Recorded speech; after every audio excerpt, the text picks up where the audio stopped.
तर मी महाविकास आघाडी सोबतच आहे असं माकपचे डहाणूचे आमदार विनोद निकोले यांनी एबीपी माझा सोबत बोलताना म्हटलंय।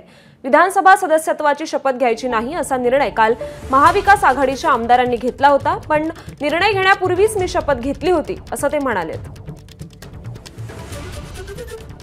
माकपचे आमदार विनोद निकोले आपल्या सोबतच आपण बातचीत करणार आहोत। सर, काल शपथ घेतली आहे, काय भावना आहेत? नाही, काल आणि आज शपथविधीचा दिवस होता, तर काल शपथ घेण्यासाठीच खरं म्हणजे मुंबईत आलेलो आणि यादीमध्ये माझं नाव होतं, त्यामुळे मी शपथ घेतलेली आहे। परंतु नंतर मी शपथ घेतल्यानंतर त्याच्यावर न्यूज वगैरे लागली, मला काही ठिकाणून मेसेज आला की तुम्ही महाविकास आघाडीत असताना तुम्ही शपथ घेतली, इतर आमदारांनी घेतली नाही।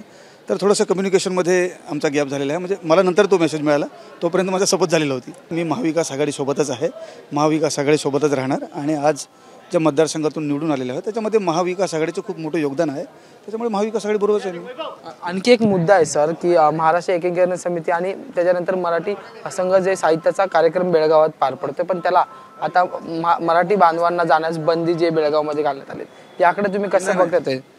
याच्यावर मी फारसा बोलणार नाही। याच्यावरचा जो काही निर्णय आहे तो शेवटी आमच्या पक्ष लेवलवर जो होईल, पक्षाचा जो काही निर्णय होईल त्याच्याबरोबर आम्हाला पुढची भूमिका घ्यावी लागेल। आता पुढच्या 5 वर्षाचं नियोजन काय असणार आहे? शपथ झालेली आहे, अधिवेशन सुरू होईल, पुन्हा एकदा नागपूर अधिवेशन, तुमचे काय आता पुढच्या 5 वर्षाची तयारी असणार? 5 वर्षाचं नियोजन मी केलेलं आहे, कारण मागच्या 5 वर्षामध्ये सर्व आपला कोरोना वगैरे ह्या गोष्टी सर्व जापत केलं, त्याच्यामुळे असं मतदारसंघामध्ये कामं पण केलं, परंतु असं सांगता येणार की सर्वच काही काम झालेलं आहे। अनेकशी कामं अजून पेंडिंग आहेत, ते करता येतील। विकासाची कामं आहेत, जास्त करून शेती क्षेत्रामध्ये जे आमच्याकडे जो अल्पभूधारक शेतकरी आहे त्याला शेतीमध्ये, कारण की आमच्याकडे मायग्रेशन मोठ्या प्रमाणात होतं, तर त्या शेतकऱ्याला कसं थांबवता येईल याच्याकडे जास्तीत जास्त लक्ष देण्यात येईल। शिक्षण सेक्टर आहे, हेल्थ सेक्टर आहे, याकडे जास्त लक्ष देण्याचा मी प्रयत्न करणार आहे येणाऱ्या 5 वर्षात। अगदी शेवटचा मुद्दा आहे, महाविकास आघाडीने ईव्हीएमवर मुद्दा उपस्थित केलेला आहे, तुमची काय भूमिका आहे ईव्हीएमच्या बाबतीत? बघा, ईव्हीएमवर आता मी पर्सनली आमदार म्हणून बोलू शकणार नाही। आमच्या पक्षाची जी पण भूमिका असेल, अजून काही चर्चा, मला वाटतं महाविकास आघाडीची जेव्हा चर्चा होते बैठकीमध्ये, तेव्हा आमच्या पक्षाचे वरिष्ठ नेते असतात, त्यांच्याबरोबर चर्चा होईल आणि पक्षाचा जो काही निर्णय असेल त्या निर्णयाप्रमाणे आपण पुढील भूमिका घेणार आहोत। धन्यवाद।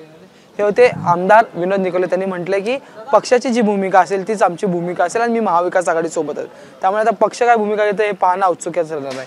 पुढे जर्नलिस्ट अरविंद वारगे सह मी अजय माने, एबीपी माझा, मुंबई। एबीपी माझा, उघडा डोळे बघा नीट।